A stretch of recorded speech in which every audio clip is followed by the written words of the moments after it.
안녕하세요. 썰량TV의 썰량입니다.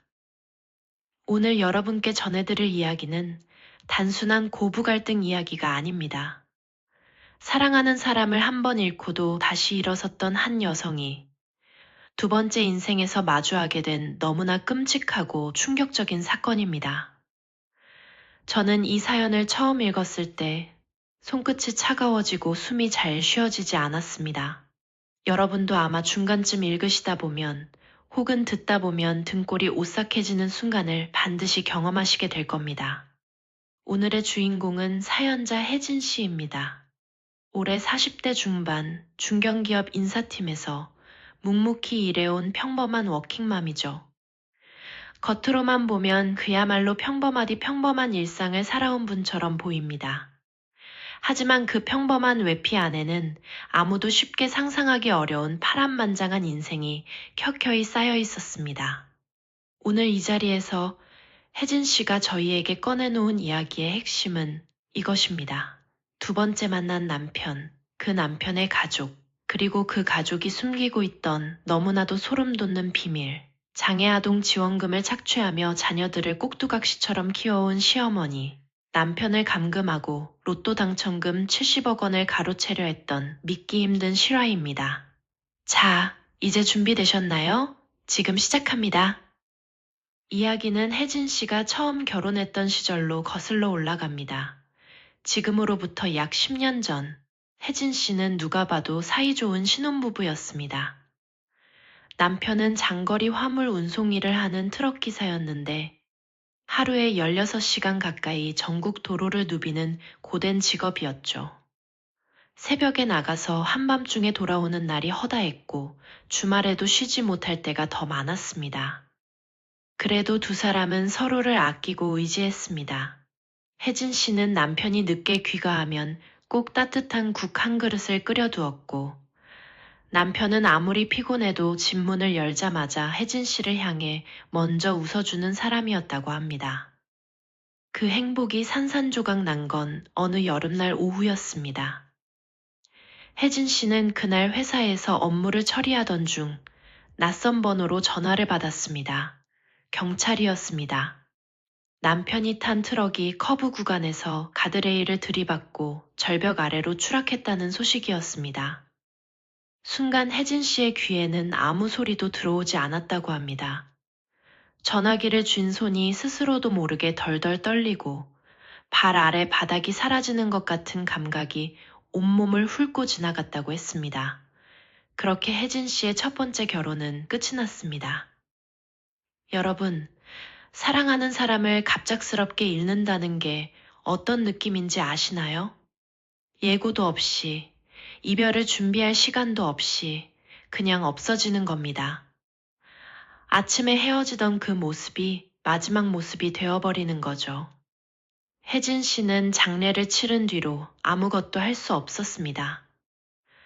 밥도 제대로 못 먹고 잠도 제대로 못 자고 그렇다고 울지도 못하는 날이 더 많았다고 해요. 그저 멍하니 앉아서 시간이 흘러가는 걸 바라보는 것 외에는 아무것도 할 수가 없었다고 합니다. 혜진 씨는 남편이 떠난 뒤 5년 동안 집과 직장만을 오가는 단조로운 나날을 보냈습니다. 친구 모임도 나가지 않았고 취미 활동도 전혀 하지 않았습니다. 누군가 같이 밥이라도 먹자고 부르면 적당한 핑계를 대며 거절했습니다. 혜진 씨 말로는 자신이 즐거운 시간을 보내는 것 자체가 먼저 떠난 남편에 대한 배신처럼 느껴졌다고 합니다. 그래서 5년이라는 긴 시간 동안 그렇게 혼자였습니다. 그런데요, 시간이라는 건 정말 무섭습니다. 아무리 깊은 슬픔도, 아무리 단단한 다짐도 세월 앞에서는 조금씩 옅어지기 마련입니다. 혜진 씨도 마찬가지였습니다. 어느 순간부터 남편의 얼굴이 떠오르는 빈도가 줄어들었고 일상을 살다 보면 그를 한 번도 생각하지 않는 날이 생겨나기 시작했습니다. 그 사실이 때론 죄스럽게 느껴지기도 했지만 혜진 씨는 그게 인간의 자연스러운 본능이라는 걸 조금씩 받아들이기 시작했습니다. 그리고 그 무렵 한 남자가 혜진 씨의 삶에 들어왔습니다. 혜진 씨가 일하는 회사의 인사팀에 외부 업체 미팅이 잡힌 날이었습니다. 중소규모의 사업을 운영하는 남성이 일감을 따내기 위해 찾아왔고, 혜진 씨는 그 자리에서 처음 그를 보았습니다. 이름은 민재, 나이는 혜진 씨보다 2살 위였습니다. 첫인상은 단정하고 절도 있는 사람이었다고 합니다. 말할 때 눈을 똑바로 보고 듣는 사람 입장에서 이해하기 쉽게 설명하는 방식이 인상적이었다고 해요. 한마디로 보기 드문 인물이었습니다. 민재 씨는 이후 몇 차례 더 회사를 방문하면서 담당자들과 미팅을 이어나갔고 결국 계약을 성사시켰습니다. 혜진 씨는 그 과정을 곁에서 지켜보며 저 사람 참 대단하네 라고 생각하는 정도였습니다. 자신의 감정이 흔들리고 있다는 걸 전혀 눈치채지 못했던 거죠. 인간의 마음이라는 건 정작 본인도 모르는 사이에 움직이고 있으니까요. 어느 날 민재 씨가 혜진 씨에게 직접 연락처를 물었습니다. 마음에 드는 분이라며 식사 한번 같이 하면 어떻겠냐고 했죠. 혜진 씨는 그 자리에서 솔직하게 말했습니다. 이미 결혼을 했었고 남편을 잃었다고. 그러자 민재 씨는 눈 하나 깜짝하지 않고 이렇게 말했다고 합니다. 그런 아픔을 겪으셨군요. 정말 마음이 아프네요. 그런데 그게 우리가 식사를 못할 이유가 되진 않잖아요. 혜진 씨는 그 말을 듣고 마음이 흔들렸습니다. 과거를 덮고 새로 시작하는 게 첫 남편에 대한 배신이 아닐 수 있다는 걸 이 한마디가 가르쳐 준 셈이었습니다. 두 사람은 그렇게 조심스럽게, 하지만 점점 깊어지며 서로를 알아갔습니다. 연애 초반 두 사람은 주말마다 만나 맛있는 음식을 먹으러 다녔습니다. 혜진 씨가 오래전부터 가보고 싶었던 한정식집, 민재 씨가 단골로 다니던 작은 이탈리안 레스토랑, 골목 안쪽 숨겨진 육수 맛집까지. 혜진 씨는 오래 닫혀있던 마음이 사르르 녹는 느낌이었다고 합니다. 밥을 먹으며 웃고 공원을 걸으며 이야기하고 별것 아닌 것들을 가지고 한참을 웃던 그 시간들이 혜진 씨에게는 오랜만에 찾아온 봄볕 같았다고 해요. 그런데 연애를 시작하고 한 달쯤 지났을 때 혜진 씨는 뒤에서 걸어오는 민재 씨의 걸음걸이가 어딘가 어색하다는 걸 처음 알아챘습니다. 공원 산책 중에 앞서 걷던 혜진 씨가 문득 뒤를 돌아봤을 때였죠. 민재 씨는 오른쪽 다리를 완전히 펴지 못한 채 미세하게 기울어진 방식으로 걷고 있었습니다. 혜진 씨는 걱정이 담긴 눈으로 물었죠. 민재 씨, 어디 불편한 데 있어요? 걸음이 좀 달라 보여서요. 민재 씨는 크게 개의치 않는 표정으로 담담하게 설명했습니다. 아주 어릴 때, 아마도 2살이 채 안 됐을 무렵 큰 교통사고를 당했다고 했습니다. 머리와 무릎을 여러 차례 수술했다고 했고, 오른쪽 무릎이 완전히 펴지지 않는 장애가 남았다고 했습니다. 기억은 전혀 없고, 어머니에게 전해 들은 이야기라고 했죠. 일상생활엔 지장이 없지만 빠르게 뛰는 건 어렵다고도 했습니다. 그 어린 나이에 얼마나 아팠을까요? 혜진 씨는 안쓰러운 마음이 들었지만 민재 씨 본인이 워낙 덤덤하게 받아들이고 있어서 크게 내색하지 않았습니다. 그리고 그 사실은 금세 일상 속에 섞여들어 잊혀졌습니다. 두 사람에게는 함께 걸어가는 그 길이 더 중요했으니까요. 그렇게 사계절이 한 바퀴 돌아 거의 1년이 흘렀을 무렵 두 사람은 결혼을 결심했습니다.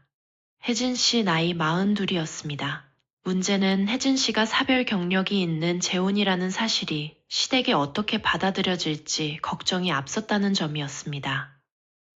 시댁 방문 날이 정해지자 혜진 씨는 잠이 오지 않았습니다. 자신도 모르게 손이 자꾸 이불을 쥐었다 폈다 반복했고 이른 아침에 눈을 떠서 멍하니 천장을 바라보며 시댁 식구들의 표정을 상상했습니다. 민재 씨는 그런 혜진 씨의 손을 꼭 잡으며 우리 엄마 걱정하지 마, 다 잘 될 거야 라며 다독였지만 그 말이 혜진 씨의 긴장을 완전히 풀어주진 못했습니다. 시댁은 혜진 씨가 예상했던 것보다 훨씬 큰 주택이었습니다. 넓은 마당을 갖춘 2층짜리 대저택이었는데 처음 그 집 대문 앞에 섰을 때 혜진 씨는 발이 잠깐 굳었다고 합니다. 이렇게 잘 사는 집안이 사별한 며느리를 흔쾌히 받아들일 리 있을까? 그 생각이 머릿속을 빠르게 스치고 지나갔습니다. 손에 식은땀이 맺히는 걸 느끼면서도 민재 씨 옆에 바짝 붙어 걸음을 내디뎠습니다. 현관문을 열고 들어서자 거실에 세 사람이 앉아 있었습니다. 시어머니 김복순 씨, 딸인 은서, 그리고 막내 태준이었습니다. 세 사람 모두 웃지도 찡그리지도 않는 무표정한 얼굴로 혜진 씨를 바라봤습니다. 환영도 경계도 아닌 그 어딘가 애매한 표정이 오히려 더 불편했습니다. 분명히 앞에 사람이 있는데 공기가 차갑게 정지된 것 같은 느낌이랄까요? 식사가 먼저 시작됐는데 밥상 앞에 앉은 5사람 중 아무도 말을 꺼내지 않았습니다.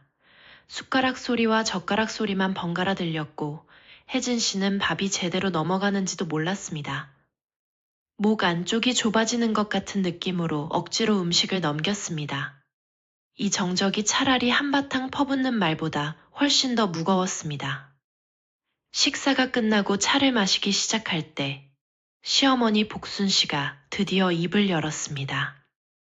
내 아들이 여자를 집에 데려온 게 처음이에요. 엄마 말고 여자라곤 본 적 없는 녀석인데 아가씨 사별이라고 했죠? 네, 어머님. 맞습니다. 혜진 씨는 자신도 모르게 어깨를 움츠리며 짧게 대답했습니다. 그러자 복순 씨는 입꼬리를 살짝 올리며 말했습니다. 그게 무슨 큰 죄예요. 왜 그렇게 쫄아 있어요? 나 사람 안 잡아먹어요. 그 한마디에 거실 공기가 조금 부드러워졌습니다. 혜진 씨는 숨을 한 번 크게 내쉬었습니다. 복순 씨는 이어서 아들이 40이 넘도록 결혼을 못하고 있었는데 이제야 사람을 데려왔으니 반대할 이유가 없다고 했습니다. 단, 한 가지 조건이 있다고 했습니다. 내 아들 통장은 앞으로도 내가 관리할 거예요. 아가씨는 남편한테서 생활비를 받아서 쓰면 되고, 이 조건 지킬 수 있겠어요? 혜진 씨는 그 순간 조금 머뭇거렸지만 자신도 직장이 있고 수입이 있으니 생활비 일부는 자신이 감당하면 된다고 생각했습니다. 결혼만 할 수 있다면 그 정도 조건은 수용할 수 있다고 판단한 거죠. 그래서 알겠다고 대답했습니다. 시댁을 나서자 긴장이 한꺼번에 풀리며 혜진 씨의 두 무릎이 떨렸습니다. 주차장 기둥 옆에 잠시 기대어 숨을 고르는 동안 민재 씨가 다가와 등을 토닥이며 말했습니다. 봤지? 엄마가 허락해 주셨잖아. 잘 됐어. 혜진 씨는 그 말에 고개를 끄덕이며 웃었습니다. 그때까지만 해도 이 결혼이 어떤 결말로 이어질지 아무도 알지 못했습니다. 결혼식은 한 달 뒤였습니다. 가족과 가까운 지인들만 초대한 작은 예식이었지만 혜진 씨에게는 그것으로 충분했습니다. 흰 드레스를 입고 민재 씨 옆에 서는 것만으로도 가슴 한켠이 따뜻하게 차오르는 것 같았습니다. 오랫동안 꽁꽁 얼어있던 마음이 그날 처음으로 조금 녹아내린 느낌이었다고 합니다.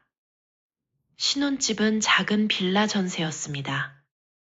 혜진 씨가 혼자 살던 아파트보다 낡고 작은 공간이었는데 시댁이 그 큰 저택에 살고 있다는 사실을 알고 있던 혜진 씨로서는 다소 의아한 마음이 들었습니다. 민재 씨는 어머니가 재테크를 위해 돈을 아끼고 있는 중이고 나중에 더 좋은 집으로 옮겨주실 거라고 설명했습니다. 혜진 씨는 그 말을 믿었습니다. 신혼의 첫 달이 끝나갈 무렵 민재 씨가 혜진 씨에게 봉투 하나를 내밀었습니다. 이게 이달 생활비야. 혜진 씨는 봉투를 열었습니다. 지폐가 2장 들어있었고 합산하니 30만 원이었습니다. 혜진 씨는 눈을 한번 깜빡이고 다시 봉투 안을 들여다봤습니다. 30만 원, 두 사람이 한 달을 살아가는데 쓰는 생활비가 30만 원이라는 얘기였습니다. 민재야, 이게 전부야? 어머니가 이번 달 30만 원만 입금해 주셨어. 아무리 어머님이 관리를 하셔도 두 사람 생활비가 30만 원이야? 기름값이랑 관리비 내면 남는 게 없잖아. 나도 알아. 근데 어머니가 그렇게 정하신 거니까. 혜진 씨는 머릿속이 복잡하게 엉켜드는 걸 느꼈습니다. 결혼 전에 통장 관리를 시어머니가 하겠다는 조건을 수락한 건 사실이었습니다.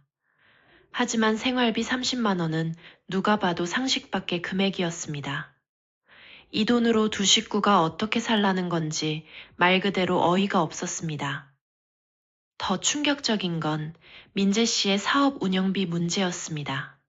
혜진 씨가 회사 업무에 필요한 물품이나 외부 미팅 비용은 어떻게 처리하냐고 물었더니 민재 씨는 그것도 어머니한테 연락해서 필요한 금액을 요청하고 어머니가 승인하면 받아서 쓰는 방식이라고 했습니다.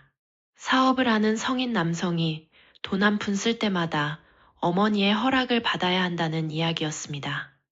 혜진 씨는 그 말을 듣고 머릿속에 뭔가 잘못됐다는 신호가 켜지는 걸 느꼈지만 아직은 말을 아끼기로 했습니다. 며칠이 지나도 혜진 씨의 머릿속에서 그 생각이 떠나지 않았습니다. 결국 혜진 씨는 민재 씨와 함께 시댁을 방문해 직접 이야기를 꺼냈습니다. 어머님, 저는 어머님이 통장을 관리하시는 것 자체를 문제 삼는 게 아니에요. 다만 한 달 생활비로 30만 원은 너무 적습니다. 그리고 민재 씨 사업 비용도 매번 허락을 받아야 하는 건 정상적인 방식이 아니에요. 그 순간 복순 씨의 표정이 굳었습니다. 눈썹이 미세하게 올라갔고 입술이 얇게 다물렸습니다. 결혼 전에 내가 약속을 받아낸 게 있는데 한 달 만에 따지러 온 거예요? 어머님, 약속을 어기는 게 아니에요. 생활이 안 된다는 말씀을 드리는 거예요. 생활비가 부족하면 네가 버는 돈으로 보태면 되잖아요. 내 말이 틀려요? 어머님, 저도 직장인입니다. 그런데 두 사람의 생활비를 제가 전부 책임지는 구조는 공평하지 않잖아요. 복순 씨는 잠시 혜진 씨를 바라보다가 입꼬리를 비틀며 말했습니다. 이제 보니 아가씨, 돈 때문에 결혼한 거예요? 그 말에 혜진 씨는 숨이 멎는 것 같은 충격을 받았습니다. 억울함과 분노가 동시에 치밀어 올랐지만 혜진 씨는 목소리를 낮추고 최대한 침착하게 반박했습니다. 어머님, 그게 무슨 말씀이에요? 저는 정당한 이야기를 드리는 거예요. 통장을 보여주시고 얼마가 모여 있는지 알려주셔야 저희 부부가 계획을 세울 수 있지 않겠어요? 처음부터 약속 지키기 싫었으면 그냥 헤어지지 그랬어요. 싫으면 지금 헤어지면 되는 거고 나는 아쉬울 거 하나 없으니까요. 여러분, 이 말을 들었을 때 혜진 씨 기분이 어떠셨을까요? 단순히 기분이 나쁜 게 아니라 이 결혼이 처음부터 설계된 어떤 틀 안에 놓여 있었던 건 아닐까 하는 서늘한 직감이 스쳐갔을 거예요. 저는 이 부분을 읽으면서 등 뒤로 찬 공기가 흐르는 느낌이었습니다. 복순 씨는 이어서 민재 씨를 바라보며 단호하게 말했습니다. 민재야, 이 사람이랑 헤어져. 그 말에 혜진 씨는 민재 씨 쪽을 봤습니다. 민재 씨는 아무 말도 하지 못하고 있었습니다. 두 손을 무릎 위에 얹고 고개를 살짝 숙인 채 마치 숨을 참고 있는 것처럼 가만히 있었습니다. 혜진 씨가 민재 씨의 팔을 건드리며 말했습니다. 민재야, 어머님께 제대로 말해봐. 우리 통장 돌려달라고 말씀드려. 잠시 침묵이 흘렀습니다. 여보, 그냥 둬. 엄마가 화가 많이 나신 것 같잖아. 우리가 조금 더 참자. 혜진 씨는 그 순간 뒤로 쓰러지는 줄 알았다고 합니다. 시어머니가 헤어지라는 말을 당연하다는 듯 받아들이는 남편. 자신이 틀리지 않았는데도 참으라는 말을 서슴없이 하는 남편. 그게 사랑하는 남편의 입에서 나왔다는 사실이 가장 큰 충격이었습니다. 은서와 태주는 그 자리에서 내내 입을 열지 않았습니다. 두 사람 모두 무표정한 얼굴로 벽의 한 지점을 바라보고 있었는데 그 모습이 마치 감정을 삭제당한 사람들 같아서 혜진 씨는 오히려 더 섬뜩했다고 합니다. 결국 혜진 씨는 그 자리에서 억지로 사과하며 수습했습니다. 속으로는 말이 안 된다는 생각이 가득 찼지만 지금 당장은 이 자리를 벗어나는 게 먼저였습니다. 시댁에서 나온 뒤 혜진 씨는 민재 씨에게 냉정하게 물었습니다. 어머니가 헤어지라는 말했을 때 왜 아무 말도 못했어? 엄마한테 그런 말 하면 더 크게 싸우잖아. 당신이 어머님한테 그렇게 반응하는 게 정상이라고 생각해? 당신은 성인이고 유부남이야. 어머님 말이라도 틀리면 틀리다고 해야 하는 거 아니야? 여보, 나는 엄마가 화내는 걸 못 견뎌. 어릴 때부터 그래왔어. 혜진 씨는 그 대답을 듣고 뭔가 아주 깊은 문제가 있다는 걸 직감했습니다. 단순히 의존적인 성격의 문제가 아니었습니다. 한 사람의 의지와 판단력을 오랜 시간에 걸쳐 서서히 교묘하게 갈아먹는 방식으로 지배당해온 결과였습니다.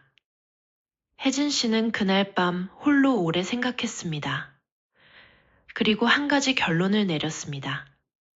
남편을 변화시키려면 먼저 전문가의 힘이 필요하다. 며칠 뒤 혜진 씨는 근처 정신건강의학과를 예약했습니다. 민재 씨에게는 부부라면 한 번쯤 가보는 곳이라고 설득했습니다. 가지 않겠다고 버티는 민재 씨를 조근조근 설득해 겨우 병원까지 데려갔습니다. 그날은 다행히 시어머니가 민재 씨 회사에 감찰을 나오는 날이 아니어서 몰래 빠져나올 수 있었습니다. 진료실 안으로 들어가 담당 선생님께 상황을 설명했을 때 선생님은 표정을 가다듬으며 민재 씨에게 검사지를 건넸습니다. 민재 씨는 처음엔 귀찮다는 듯한 표정이었지만 선생님이 안정적인 목소리로 그냥 편하게 읽고 솔직하게 체크만 하면 된다고 하자 천천히 체크를 시작했습니다. 얼마 뒤 선생님은 혜진 씨를 진료실 밖으로 내보냈습니다.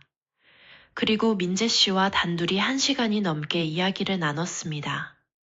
혜진 씨는 복도벽에 등을 기댄 채 기다렸습니다. 시간이 길게 느껴졌고 다리가 무거웠습니다. 저 안에서 무슨 말을 나누고 있을까? 긴장 반 기대 반으로 기다리던 혜진 씨 앞에 마침내 민재 씨가 진료실 문을 열고 나왔습니다. 표정이 달랐습니다. 넋이 빠진 것 같으면서도 뭔가 오랫동안 잠겨있던 서랍이 열린 것 같은 얼굴이었습니다. 혜진 씨가 조심스럽게 물었습니다. 선생님이랑 무슨 말 나눴어? 민재 씨는 대답하지 않았습니다. 약을 처방받고 집에 오는 내내 아무 말이 없었고 그날 저녁에도 침묵이 이어졌습니다. 혜진 씨는 그 침묵이 마냥 불안하지는 않았습니다. 뭔가 민재 씨 내부에서 재구성이 일어나고 있다는 걸 말하지 않아도 느낄 수 있었습니다. 그리고 실제로 민재 씨는 그날부터 매주 혼자 병원을 다녔습니다. 약도 빠뜨리지 않고 챙겨 먹었고 서서히 표정이 달라지기 시작했습니다. 그 변화가 확연해졌을 즈음 혜진 씨는 놀라운 소식을 알게 됐습니다. 임신이었습니다. 40이 넘은 나이에 찾아온 기적 같은 소식이었습니다.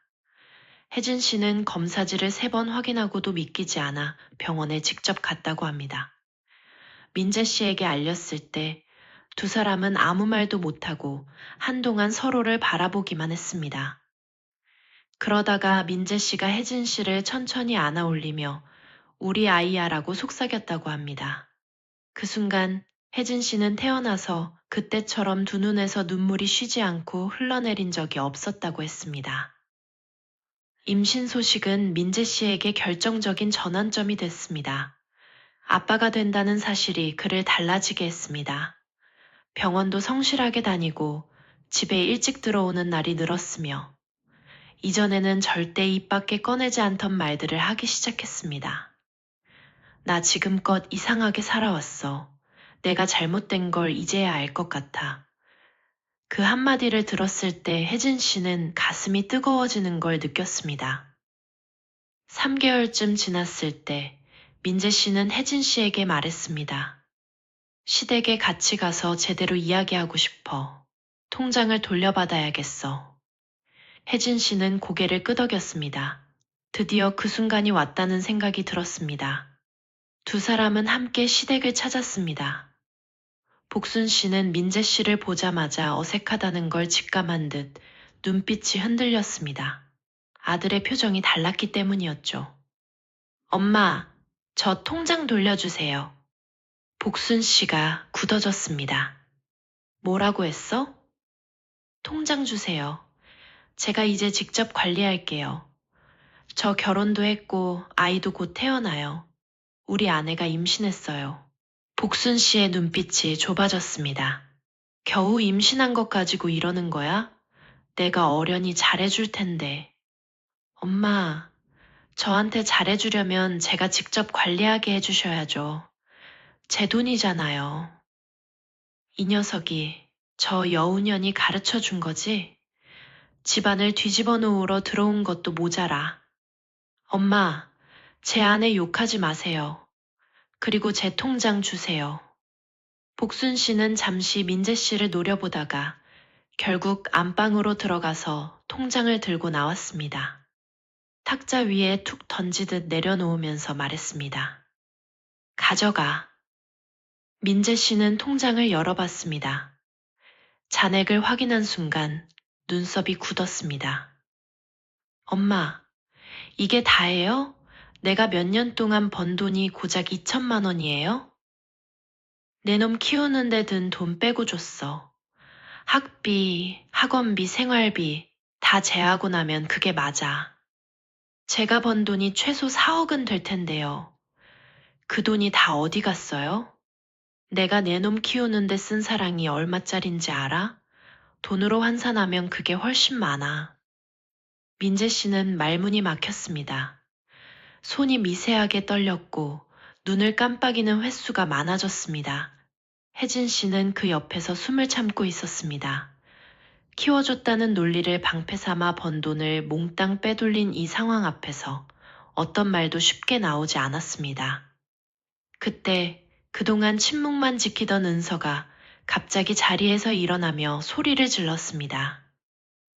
오빠, 지금 뭐 하는 거야? 엄마한테 왜 이래? 결혼하더니 사람이 이렇게 돼버린 거야? 은서야, 이건 당연한 이야기야.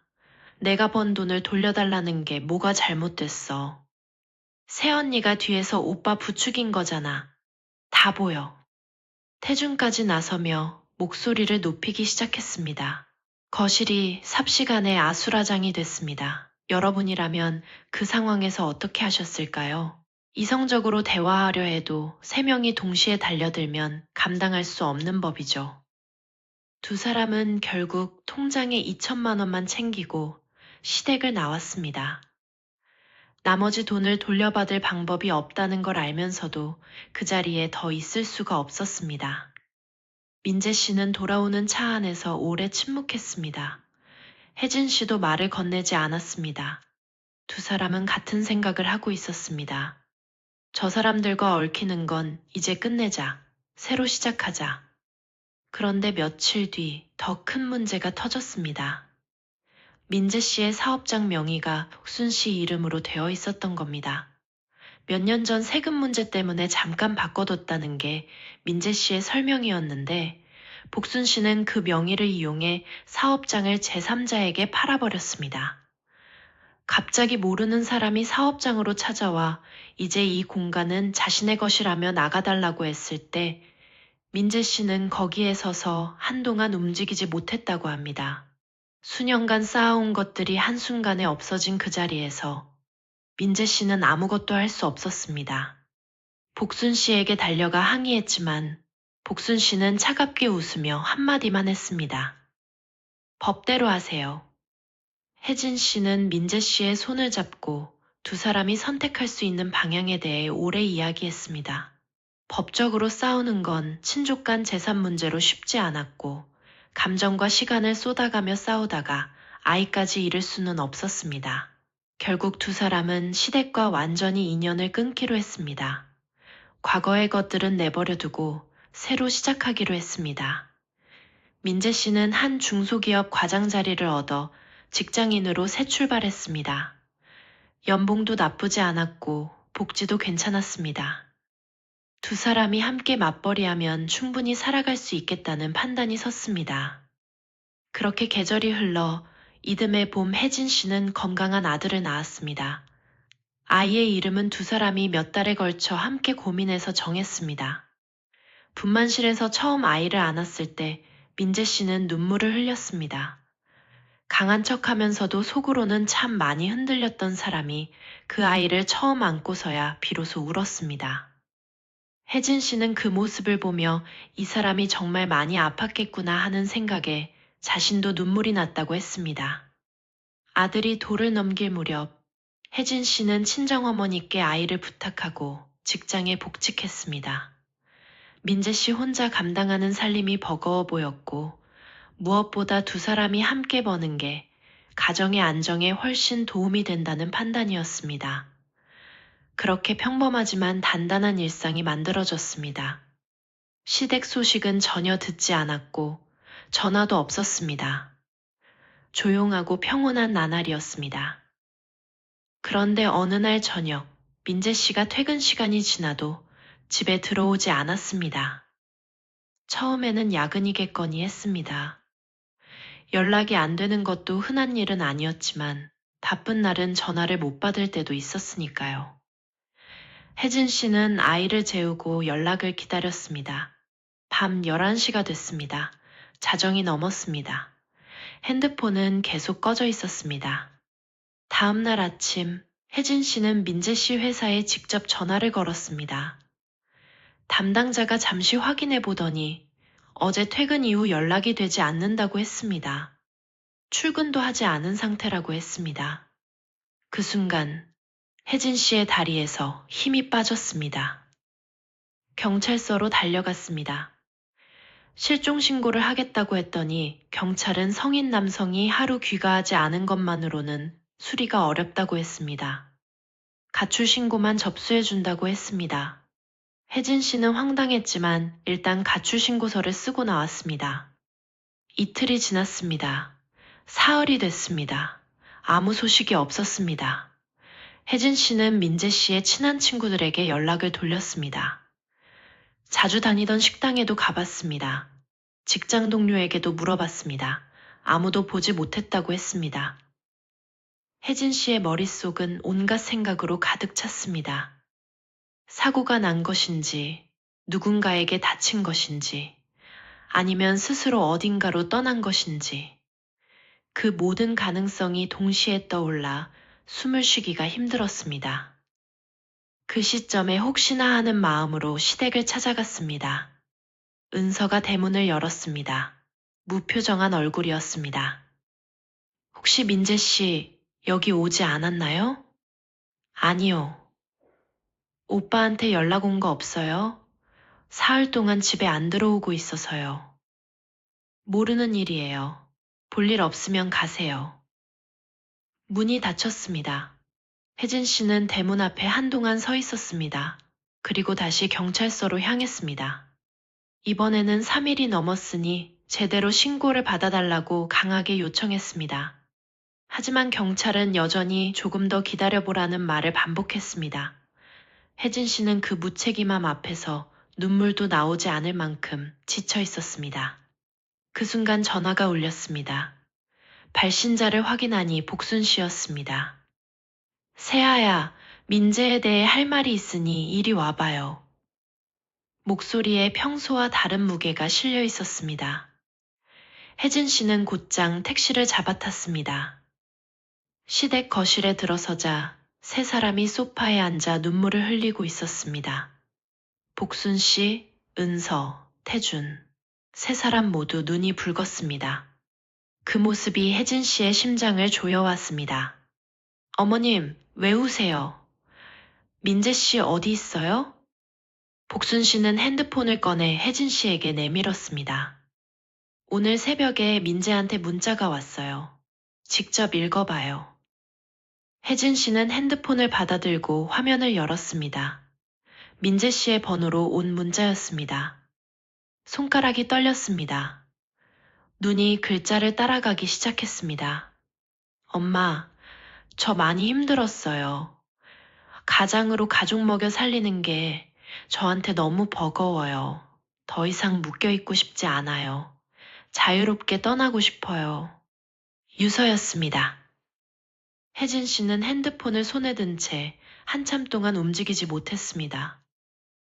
이게 진짜인지 아닌지 판단이 서지 않았습니다. 민재 씨가 그런 생각을 갖고 있다는 게 믿기지 않았습니다. 불과 며칠 전까지 아이를 안고 웃던 사람이었습니다. 그런데 문자에 담긴 말투는 분명히 민재 씨 것이었습니다. 단어를 선택하는 방식, 문장을 끊는 위치, 틀림없었습니다. 혜진 씨는 즉시 신고했습니다. 유서가 있다는 말에 경찰은 이번엔 즉각 반응했습니다. 핸드폰 마지막 위치를 추적하기 시작했습니다. 결과는 강원도 동해바다 인근이었습니다. 수색 작업이 시작됐습니다. 강원도 경찰에 사건이 이첩됐고 혜진 씨도 현장으로 내려갔습니다. 넓은 해안선을 따라 수색대가 움직이는 동안 혜진 씨는 파도 소리가 들리는 모래사장에 서서 민재 씨의 이름을 수없이 불렀습니다. 목이 쉬도록 불렀지만 돌아오는 건 파도 소리뿐이었습니다. 수색은 결국 아무것도 발견하지 못한 채 종료됐습니다. 경찰은 혜진 씨에게 집으로 돌아가 기다리라고 했습니다. 혜진 씨는 발이 떨어지지 않았습니다. 모래 위에 주저앉아 무릎에 얼굴을 파묻었습니다. 첫 남편에 이어 두 번째 남편까지. 그 생각이 머릿속을 지나갈 때 가슴 한가운데가 불로 지지는 것 같았습니다. 복순 씨에게 연락이 왔습니다. 아직 못 찾았냐고 물었습니다. 혜진 씨가 말없이 있자 복순 씨는 한참 동안 전화기 너머에서 울었습니다. 그리고 시댁으로 와보라고 했습니다. 혜진 씨가 시댁으로 들어섰을 때 거실에는 여전히 눈물 자국이 남은 세 사람이 있었습니다. 세아야, 민재에 대해 내가 말하지 않은 게 있어요. 복순 씨는 낮고 지친 목소리로 말을 꺼냈습니다. 민재 씨가 고등학생 때 아무 예고 없이 집을 나가 극단적인 선택을 시도했다가 경찰에 의해 발견된 적이 있었다고 했습니다. 그 이후로 복순 씨는 아들이 또 그런 생각을 할까봐 늘 곁에서 통제해왔다고 했습니다. 일거수일투족을 관여하고 아들이 혼자 생각할 공간을 주지 않으려 했던 것도 그 때문이라고 했습니다. 나를 나쁜 시어머니라고 봤겠지. 그런데 나는 아들이 무서웠어요. 또 그러면 어떡하나 해서. 혜진 씨는 그 말을 들으며 복잡한 감정이 뒤섞이는 걸 느꼈습니다. 이해가 됐습니다. 완전히는 아니지만 어느 정도는. 하지만 그렇다고 지금까지의 행동들이 전부 정당화되지는 않았습니다. 그리고 복순 씨는 안방으로 들어갔다가 통장 하나를 들고 나왔습니다. 이게 민재 돈이야. 내가 착복한 게 아니에요. 사업장 정리한 돈에 그동안 모은 것 다 합쳐서 5억이 들었어. 이거 받아서 손주랑 잘 살아요. 어머님, 민재 씨는 살아있을 거예요. 이 통장 그 아이한테 제가 직접 줄 겁니다. 혜진 씨는 짧게 대답하고 통장을 받았습니다. 그리고 생각을 바꿨습니다. 경찰이 제대로 움직이지 않는다면 다른 방법을 찾아야 했습니다.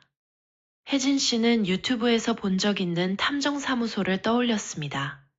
강력계 형사 출신으로 실종 사건을 해결해온 경력이 있는 탐정이었습니다. 연락처를 찾아 전화를 걸었고 상황을 설명했습니다. 탐정은 바로 만남을 잡았습니다.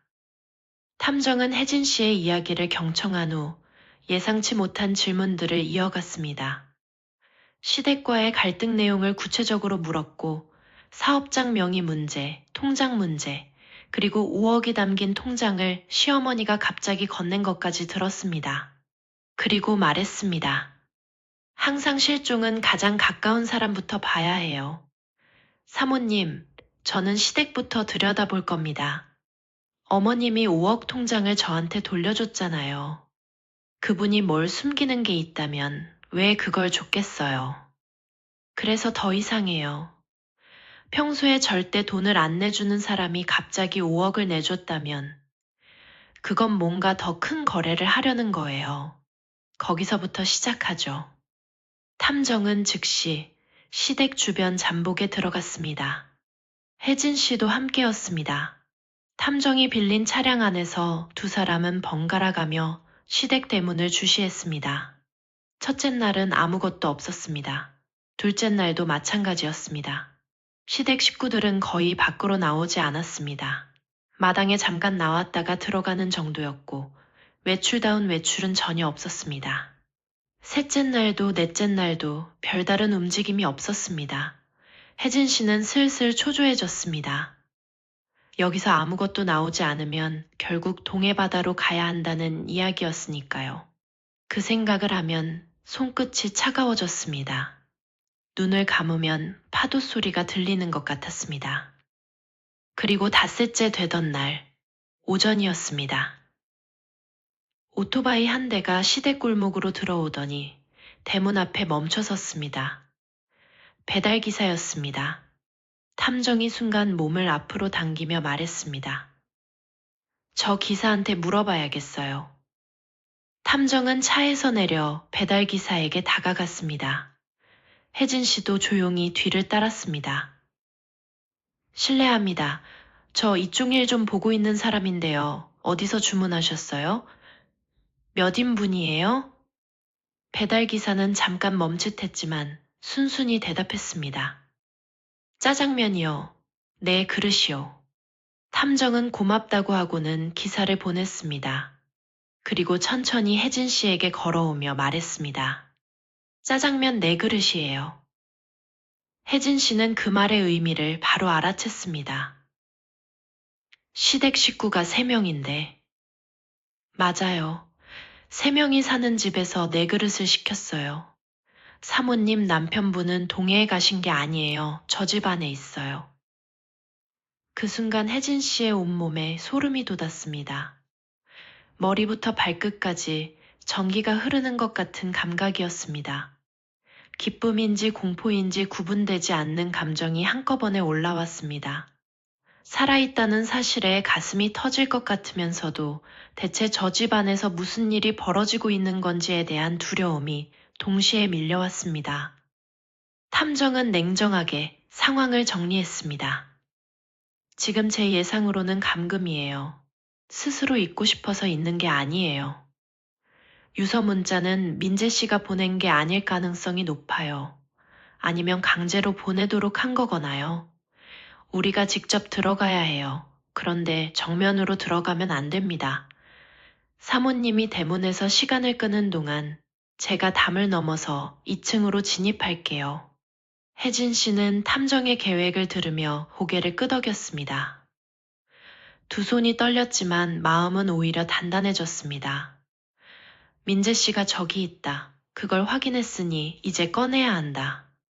혜진 씨는 심호흡을 몇 번 하고 시댁 대문 앞에 섰습니다. 초인종을 눌렀습니다. 잠시 후 은서가 나왔습니다. 새언니, 여기 왜 또 오셨어요? 아가씨, 제가 생각해보니까 어머님께 감사 인사를 제대로 못 드린 것 같아서요. 민재 씨가 아직 발견되지 않았지만 저도 마음을 정리했어요. 마지막으로 인사드리고 싶어서 찾아왔어요.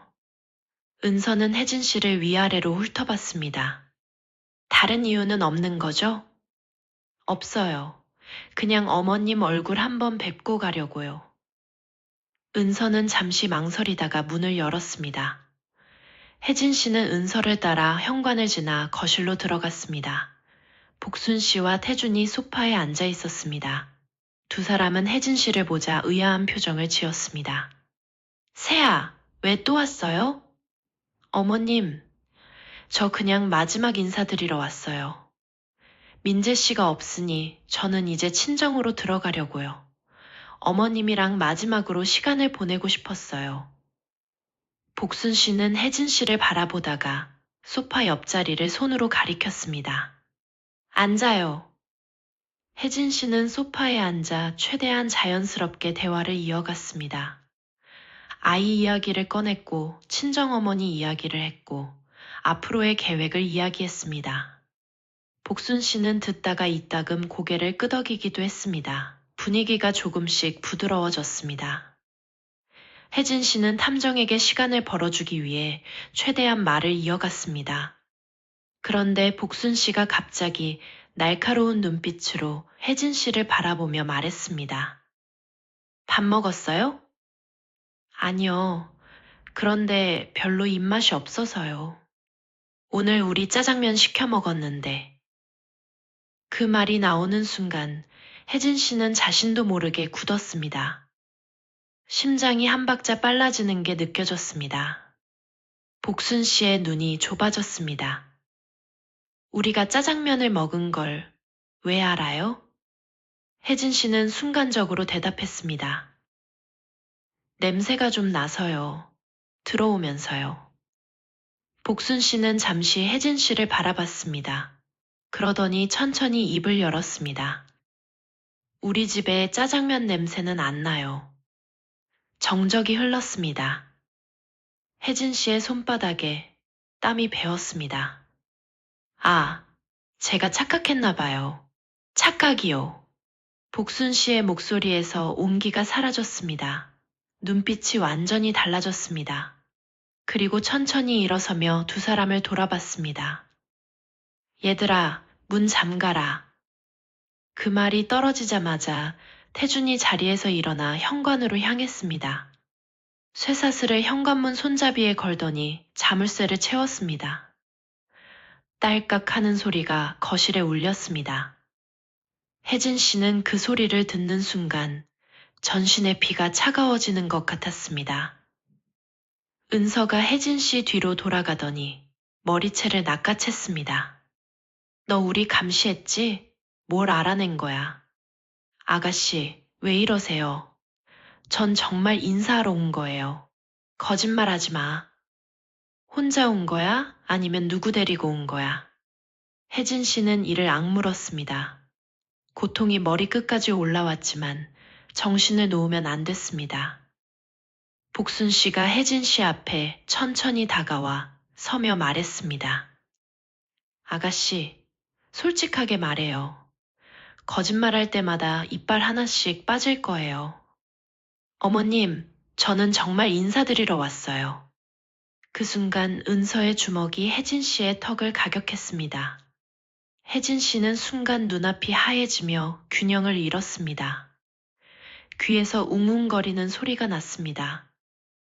복순 씨는 차갑게 웃으며 말했습니다. 내가 시킨 거예요. 말리지 않아요. 내가 뭘 알아냈든 간에 여기서 끝날 거니까. 내 아들처럼 말이야. 혜진 씨는 그 말을 듣고 온몸이 굳었습니다. 정말 당신이었어요? 민재 씨한테 무슨 짓을 한 거예요? 복순 씨는 눈 하나 깜짝하지 않았습니다. 아직 살아있어요. 너랑 같이 보내줄 거니까 걱정 말고. 은서와 태준이 혜진 씨를 바닥에 눕히고 뭔가로 손목을 묶으려 했습니다. 혜진 씨는 발버둥 쳤습니다. 그런데 그 순간이었습니다. 2층 계단, 난간 너머로 인기척이 들렸습니다. 그리고 뭔가가 빠르게 날아왔습니다. 탁, 탁. 야구공 2개가 연달아 은서와 태준의 얼굴을 정확히 맞췄습니다. 두 사람이 동시에 균형을 잃으며 뒤로 물러섰습니다. 사모님, 괜찮으세요? 계단을 뛰어내려오는 탐정의 목소리였습니다. 남편분 찾았습니다. 2층 다용도실에 있었어요. 문 밖에서 잠가놨더라고요. 탐정은 혜진 씨를 일으켜 세우고 묶으려 했던 것들을 걷어냈습니다. 혜진 씨는 휘청이면서도 계단 위를 바라봤습니다. 민재 씨가 계단을 내려오고 있었습니다. 며칠 동안 갇혀 있었던 탓인지 얼굴이 창백했고 걸음이 조금 불안했습니다. 하지만 눈은 살아 있었습니다. 혜진 씨를 발견하자 눈빛이 흔들렸습니다. 여보. 혜진 씨는 계단 아래로 달려가 민재 씨를 붙잡았습니다. 두 팔로 그를 안았습니다. 민재 씨도 혜진 씨를 꽉 끌어안았습니다. 두 사람 모두 한동안 아무 말도 하지 못했습니다. 그냥 안고 있었습니다. 그것으로 충분했습니다. 얼마 후 민재 씨는 복순 씨를 바라보며 천천히 입을 열었습니다. 당신이 나를 입양했다는 거 알고 있었어요? 복순 씨의 눈이 미세하게 흔들렸습니다. 그리고 은서랑 태준이도, 우리 셋 다 입양이라는 것도요. 전부 장애가 있는 아이들만 골라서 입양했다는 것도 알아요. 복순 씨는 아무 말도 하지 않았습니다. 지원금 받으려고 그런 거잖아요. 장애 아동 입양 지원금, 성인이 되고 나서는 장애인 연금까지. 우리 새 것을 다 받아온 거잖아요. 그리고 내가 번 돈도. 그것도 모자라서 이번엔 로또 당첨금까지 노린 거죠? 그 말이 나오자 복순 씨의 표정이 굳었다가 이내 이상하게 일그러지기 시작했습니다. 그리고 갑자기 웃음이 터져 나왔습니다. 마치 뭔가 무서운 연극의 클라이막스처럼. 맞아요. 다 맞아. 그래서 어쩔 건데요. 여러분, 저는 이 장면을 읽으면서 등줄기가 서늘해졌습니다. 틀렸다고 부정하는 게 아니라 맞다고 웃으며 인정하는 그 모습이 어떤 악당보다도 더 무섭게 느껴졌습니다. 민재 씨가 목소리를 높였습니다. 로또 70억 어디 있어요? 이미 수령했어요. 내 이름으로 산 복권이에요. 복권 영수증은 내가 갖고 있었고 내가 찾아갔으니 내 거예요. 법대로 해봐요. 민재 씨는 주먹을 쥐었다 폈습니다. 분노가 손끝에서 느껴졌습니다. 혜진 씨가 조용히 민재 씨의 손을 잡았습니다. 지금 여기서 더 흥분하면 안 된다는 신호였습니다. 탐정이 조용히 말했습니다. 이미 연락해뒀어요. 형사들이 오고 있습니다. 복순 씨는 그 말을 듣고도 표정 하나 변하지 않았습니다. 오면 어때요? 난 잘못한 게 없으니까. 불법 감금, 폭행, 장애인 복지급여 부정수급, 재산 강탈. 다 자료 있어요. 그 말에 처음으로 복순 씨의 눈빛이 흔들렸습니다. 하지만 입술은 여전히 굳게 다물고 있었습니다. 잠시 후 현관문이 두드려졌습니다. 탐정이 자물쇠를 해제하고 문을 열었습니다. 탐정의 후배 형사들이 들어왔습니다. 거실을 훑어보고 상황을 파악하는데 오래 걸리지 않았습니다. 복순 씨가 수갑을 차는 순간 처음으로 그 얼굴에서 웃음이 사라졌습니다. 은서와 태준도 각각 수갑이 채워졌습니다. 태준은 고개를 숙인 채 아무 말도 하지 않았고 은서는 눈물을 흘렸습니다. 그 눈물이 두려움인지 후회인지 아니면 억울함인지는 알 수 없었습니다. 민재 씨는 형사들이 세 사람을 데려가는 모습을 끝까지 바라봤습니다. 감정을 꾹 누르고 있는 게 보였습니다. 혜진 씨는 그의 옆에 서서 어깨에 손을 얹었습니다. 민재 씨는 고개를 돌려 혜진 씨를 바라봤습니다. 눈가가 붉었습니다. 미안해. 왜 미안해요? 당신이 잘못한 게 아니잖아요. 알면서도 내가 너무 오래 거기 있었어. 어릴 때부터. 이제 없어졌잖아요. 우리한테는 이제 그 사람들 없어요. 두 사람은 그 빈 거실에 한동안 서 있었습니다. 오래전부터 짓눌려 있던 것이 들려진 것 같은 고요함이 집안을 채웠습니다. 사건은 빠르게 수사로 이어졌습니다. 탐정이 확보한 자료들은 매우 구체적이었습니다. 복순 씨의 실제 거주지와 주민등록 주소가 다르다는 사실, 시댁 건물이 복순 씨 동생 명의로 돼 있다는 사실, 세 자녀의 입양 기록과 지원금 수령 내역, 그리고 장애인 연금 수령 기록까지. 복지부 부정 수급 규모는 수년에 걸쳐 억대에 달했습니다. 로또 당첨금 70억 원 문제는 민재 씨가 해당 복권을 구매한 날짜와 장소를 입증함으로써 정당한 청구가 가능해졌습니다. 복권 당첨금은 원래 수령자인 민재 씨 명의로 환수 절차가 시작됐습니다. 혜진 씨가 복순 씨로부터 받아둔 5억 원이 담긴 통장도 있었습니다. 민재 씨는 그 통장을 보며 처음에는 한동안 아무 말도 못했습니다. 그 안에 자신의 청춘이 담겨 있었으니까요. 재판은 예상보다 빨리 진행됐습니다. 증거가 명확했고 피해 사실도 구체적으로 입증됐습니다. 복순 씨는 법정에서도 끝까지 자신의 죄를 인정하지 않았습니다. 판사가 혐의를 읽어내려갈 때도 고개를 꼿꼿이 들고 정면을 바라봤습니다.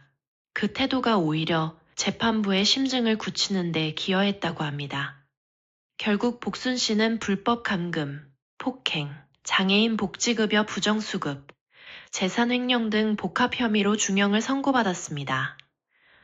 은서와 태주는 정신감정 결과 장기간의 가스라이팅으로 인한 판단 능력 손상이 인정되어 교도소 대신 정신건강치료시설로 이송됐습니다.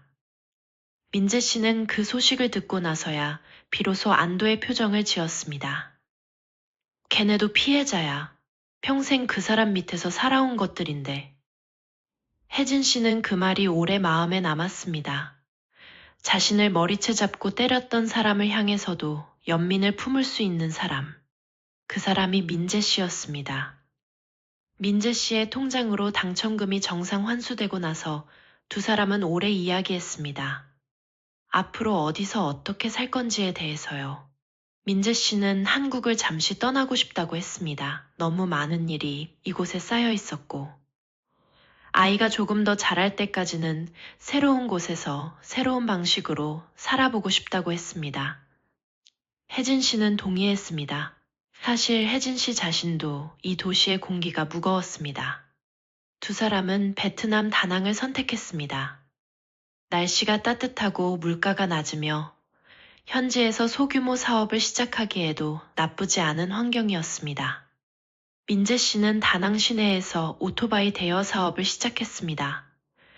규모는 크지 않았지만 관광객이 많은 지역 특성상 수익은 안정적이었습니다. 혜진 씨는 온라인으로 국내 일감을 받아 재택으로 일하며 살림을 꾸렸습니다. 지금 혜진 씨가 이 사연을 쓰고 있는 곳도 바로 그 다낭입니다. 창 너머로 야자수가 보이고 저 멀리 바다가 보이는 곳에서요. 아들은 씩씩하게 자라고 있다고 합니다. 걸음마를 시작하더니 요즘엔 온 집안을 뛰어다닌다고 했습니다. 민재 씨는 퇴근하고 집에 오면 아이를 들쳐업고 한참을 같이 놀아준다고 했습니다. 다리가 완전히 펴지지 않아 빠르게 뛰지 못하는 아빠를 아이는 아무것도 모른 채 그냥 좋아한다고 했습니다. 그 장면이 눈에 그려지는 것만으로도 마음이 따뜻해집니다. 혜진 씨는 이 글의 마지막에 이렇게 적었습니다. 베트남에서 평생 살 건 아니에요. 아이가 초등학교 들어갈 나이가 되면 다시 한국으로 돌아갈 거예요. 그때는 아무 짐도 없이 그냥 새 식구 힘으로만 살아볼 생각이에요. 무섭지 않냐고요? 아니요. 이제는 무섭지 않아요. 이보다 더한 것도 지나왔으니까요. 저는 이 마지막 문장을 읽으면서 오랫동안 화면을 바라봤습니다. 두 번의 결혼, 두 번의 상실, 그 사이에서도 무너지지 않고 앞으로 걸어온 사람. 그 힘이 어디서 나왔을까요? 저는 그게 사랑이라고 생각합니다. 아이를 향한 사랑, 남편을 향한 사랑, 그리고 자기 자신을 포기하지 않는 사랑. 여러분, 우리는 살다 보면 내가 선택하지 않은 일들로 인해 무너질 것 같은 순간을 만납니다. 아무것도 내 잘못이 아닌데 왜 이런 일이 나한테 일어나는 걸까 싶은 순간들이요. 혜진 씨의 이야기가 그 순간에 작은 위안이 되길 바랍니다. 버텨낸 사람이 있다는 것, 그리고 그 사람이 결국 괜찮아졌다는 것을요. 오늘 이 이야기가 조금이라도 마음에 닿으셨다면 구독과 좋아요, 그리고 알림 설정 부탁드립니다. 여러분의 작은 응원이 저희 채널을 이어가는 가장 큰 힘이 됩니다. 혹시 여러분 주변에도 세상에 알리고 싶은 사연이 있으신가요? 채널 커뮤니티 또는 이메일로 언제든지 제보해주세요. 모든 사연은 소중하게 읽겠습니다. 지금까지 썰량TV의 썰량이었습니다.